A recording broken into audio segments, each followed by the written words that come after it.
Kairana Lok Sabha seat से ticket की दावेदारी काफ़ी तेज थी और इस बीच प्रदीप चौधरी को टिकट दे दिया गया। मनीष चौहान भी मजबूत दावेदारी रखे हुए थे। हमारे साथ बातचीत के लिए है। आज इन्होंने एक बड़ी पंचायत भी की है अपने घेर पर। मनीष जी, क्या हुआ, क्या कारण आप मान रहे हैं इसके पीछे? तो रवि भाई, मैं आपको बताऊं, ये पंचायत नहीं थी।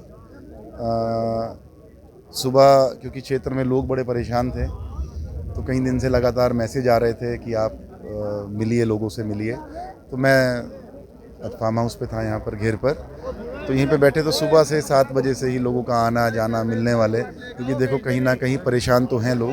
तो उसी में बस लोग मिल रहे हैं, आ रहे हैं, जा रहे हैं। तो उसी पे बस सब अपने अपने विचार रख रहे हैं।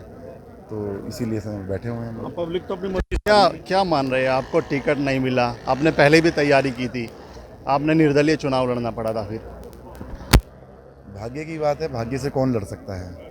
मेरे ख्याल से मैं समझता हूँ कि पूरे उत्तर प्रदेश के अंदर अगर मैं आज बात करूँ, शायद कैराना लोकसभा में जो तैयारी हम लोगों ने की थी, शायद पूरे उत्तर प्रदेश के अंदर किसी सांसद के लिए, कैंडिडेट के लिए किसी की ऐसी तैयारी नहीं होगी। और पता नहीं, पार्टी ने खैर जो भी किया है सोच समझ के किया होगा। मैं पार्टी के निर्णय को तो मैं ना चैलेंज करूंगा, ना मैं पार्टी के निर्णय के लिए कुछ ज़्यादा बोलूंगा। जो हमारे बड़े नेता हैं, उन्होंने जो सोचा होगा अच्छे के लिए सोचा होगा। लेकिन शायद एक ऐतिहासिक जीत जो कैराना लोकसभा से होनी थी, वो कहीं ना कहीं शायद, अब पता नहीं, अब तो भविष्य में है कि क्या होगा। अब चुनाव को नए सिरे से लड़ेंगे, एक दूसरे तरीके से चुनाव हम लोग लड़ रहे थे। तो बहुत शानदार और बहुत अद्भुत चुनाव था। लेकिन अब इसे भाग्य का कहें या ये कहें कि कुछ राजनीतिक लोगों ने, इसकी मुझे संभावना लग रही थी। मैं अगर भगवान से भी कहता था तो यही चीज़ मांगता था कि वैसे तो पब्लिक से और समीकरणों से तो मैं चुनाव, मेरा टिकट नहीं कटेगा, लेकिन अगर कहीं कटा तो घेराबंदी में कट सकता है। तो एक मांद घेर के जिस तरीके से शिकार किया जाता है, शिकारी करता है, तो इस तरीके से कुछ लोगों ने गलत तरीके से घेर के और हम लोगों का एक तरह से शिकार ही कहेंगे, करने का काम किया है। लेकिन चलिए, सबकी सोच अपने साथ है। जिसने जो किया है उसका समय आने पे उधार देंगे, उसका ब्याज सुधा उतारेंगे, जिसने जो कुछ हमारे साथ किया है। लेकिन आज की तारीख में जो हुआ है, बस मैं तो ये कहूँगा कि चिंतित हैं हम लोग। जो हुआ अच्छा नहीं हुआ। बहुत कुछ बोल रहे हैं। देखिए, समर्थकों में गुस्सा तो जायज़ है, और लेकिन कोई चिंता वाली बात नहीं है। माननीय हमारे नेता भी हैं, हमारे पिताजी माननीय वीरेंद्र सिंह जी, अभी थोड़ा उनका इलाज चल रहा है, दांत लगवाए हैं, उनको थोड़ा दांतों में प्रॉब्लम हो रखी थी। तो 2 या 3 दिन में वो लौटेंगे। तो जैसे ही वो आएंगे तो क्षेत्र में हम सभी लोग, सभी अपना जाति धर्मों के सभी लोगों को बुलाकर अपने जो समर्थक हैं, एक समझाने का काम करेंगे। और जैसा भी पार्टी ने जो निर्णय लिया है, मनाएंगे, समर्थकों को समझाकर पार्टी के साथ ही रहेंगे सब लोग। काम तो पार्टी का ही करना है, और ये सीट जितानी है। जिस तरह पहले 19 में यहाँ से जिता के भेजा है, इसी तरह से अब 24 में सीट को जिताकर मोदी जी को प्रधानमंत्री बनाने का जो सपना था, जिन विचारधारा के साथ, जिस सोच के साथ में पब्लिक के बीच में गया था, उसको ज़िंदा रखेंगे। कोशिश करेंगे कि उसी तरीके से मजबूती से चुनाव लड़वाएं और उसी तरीके से पार्टी को चुनाव जिता कर भेजें। आपको टिकट नहीं दिया गया, एक चीज़ समझ नहीं आ रही। आपने बात कही कि हमको घेर करके शिकार किया गया। कौन लोग हैं वो जो शिकारी है? देखो, राजनीति है यहाँ, राजनीति में अपने लोगों से लड़ाइयाँ रहती हैं। कुछ लोगों को डर है कि मनीष चौहान अगर सदन में पहुँच गया, तो जब मैं आज, मेरे पास आज कोई पद नहीं है, आप पत्रकार हैं, मैं आपसे पूछता हूँ, अपने दिल से पूछिएगा आप। आपसे बढ़िया सर्वे किसी के पास नहीं होता। आप अधिकारियों से जाकर मिलिए। शायद सबसे ज़्यादा परेशान अधिकारियों को मैं करता हूँ। अगर आप रिपोर्ट लेंगे, आप कॉल डिटेल्स निकलवाएंगे, सबसे ज़्यादा थाने में, तहसील में जो फ़ोन जाते होंगे, मेरे जाते होंगे। सबसे ज़्यादा काम हम कराते हैं, और अधिकारियों से लड़ते भी हैं। जब कई बार आ जाती है बात, तो लड़ाई झगड़ा भी होता है, प्यार भी होता है, जो काम आराम से हो जाते हैं। लेकिन पब्लिक के जो मान सम्मान की बात आती है, उसके लिए हम कोई समझौता नहीं करते हैं। तो उन लोगों को लगता है कि यार, ये अगर आगे पहुंच गया, सदन में पहुंचा, कहीं ना कहीं इसका नुकसान ना उठाना पड़ जाए, तो यही चिंता है उनको। आप प्रदीप चौधरी की जीत की बात कर रहे हो। हमने मोदी जी को जो है पीएम बनाना है, फिर से कैराना जितानी। लेकिन जनता में तो बहुत ज़्यादा विरोध है। जनता लापता के पोस्टर चस्पा पहले ही कर चुकी है। अभी भी कह रही है क्षेत्र के अंदर नहीं रहते, बहुत किस हक से हम उनको वोट देंगे? आप किस तरीके से जनता को समझाओगे? देखिए, मैं तो पार्टी के नाम पे, पार्टी की नीतियों के नाम पे, पार्टी की जो योजनाएं रही हैं उनके नाम पर, और जो हमने लोगों के काम किए हैं उनके नाम पर, हम लोगों को अपने साथ जोड़कर वोट दिलाने का काम करेंगे।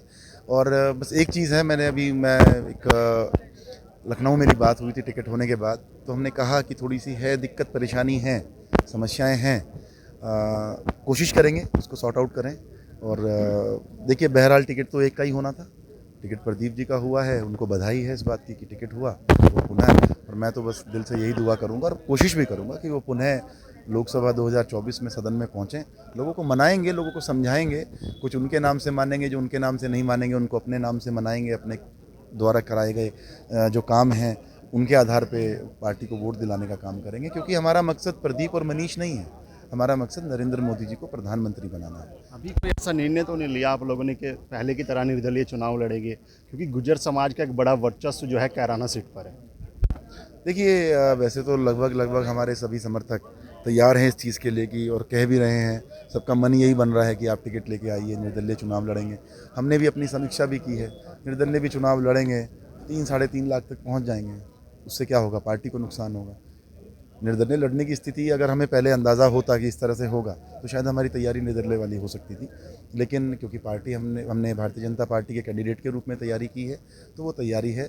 हम किसी भी तरह से कोई ऐसा काम नहीं करेंगे जिससे हमारी पार्टी ये सीट खोए, और इस पार्टी मतलब हमारी सीट से कैराना लोकसभा से भारतीय जनता पार्टी को या हमारी सरकार को कोई नुकसान हो। आपने एक बात कही, मैं अपने लोगों के लिए लड़ता रहूँगा, किसी की माँ ने दूध नहीं पिया, मेरे लोग को परेशान करेंगे, ये अभी मैं सुन रहा था। नहीं, वो कारण ये है कि हम थोड़े चिंतित हैं, हम चिंतित हैं। देखिए शामली ज़िले में जो हमारे समर्थक हैं, हमारे लोग हैं, जो हमसे जुड़े हुए लोग हैं, जो हमारी विचारधारा को फॉलो करते हैं या जो हमें मजबूत करने का काम करते हैं, तो ऐसे लोगों की हमें चिंता नहीं है। उनका पता है कि हम लोग 24 घंटे उनके लिए उपलब्ध हैं।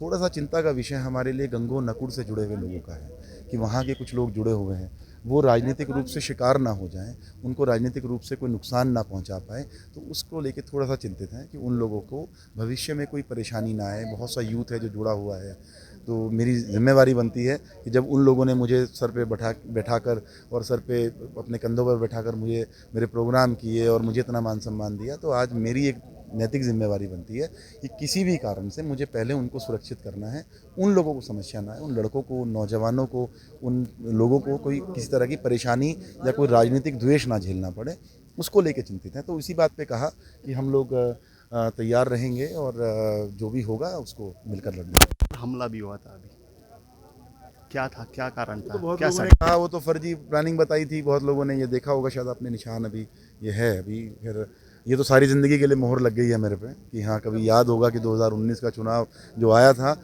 कोई तो देखिए हाँ 2024 का जो चुनाव आया है, और उसमें किसी ने तो पसीना बहाया है, किसी ने पैसा बहाया है, किसी ने समय बहाया है, मेरा तो खून भी ले गया था ये 2024 का चुनाव। लेकिन बात ये है कि 2024 का चुनाव भी खून भी बहा, पसीना भी बहा, सब कुछ बहा, लेकिन सब व्यर्थ गया, सफलता नहीं मिल पाई। अब क्या कहते हैं ना, कुछ भगवान ने पता नहीं क्या सोच के रखा है, सब उसके अधीन है। हम लड़ सकते हैं, हम कोशिशें कर सकते हैं, लेकिन जो ईश्वर के अधीन है, जो भगवान ने जो बना रखा है, जो भाग्य में लिखा है, उसको बदल नहीं सकते। अब जब मंत्री जी आ जाएंगे, वीरेंद्र जी, उसके बाद आप लोग फैसला लेंगे। देखिए एक हमारा हर बार यही होता है कि जब भी कभी कोई कठिन निर्णय लेना होता है, कोई भी बात होती है, क्योंकि देखिए क्षेत्र में आक्रोश तो है, मैं इस बात को डिनाई नहीं करूँगा, विरोध बहुत है, क्योंकि पता नहीं क्या परिस्थितियाँ रहीं, क्या कारण रहे, विरोध है, लेकिन हमारी जिम्मेवारी बनती है कि हम बैठें, क्योंकि हमारे सबके नेता जिम्मेवार तो माननीय एमएलसी साहब मंत्री जी श्री वीरेंद्र सिंह जी हैं, वो बैठेंगे, हम तमाम के अपने नौजवान तबके को भी और जो जिम्मेवार लोग हैं उन सबको बुलाकर बैठकर मतगणना करेंगे, उनसे मतगणना होगी कि क्या करना है, कैसे कैसे चुनाव को लड़ना है। मकसद यही रहेगा कि पार्टी कैसे जीते, तो उसी पे फिर उन्हीं के निर्णय के बाद फिर सब लोग उसी तरीके से आगे बढ़ने का काम करेंगे। तो बिल्कुल मनीष चौहान का सीधा कहना है कि हम लोग बैठेंगे और लेंगे आगे की क्या रणनीति होगी। शामली से कैमरा शोगी शालिम के साथ में रविंद्र सुलानिया, भारत समाचार।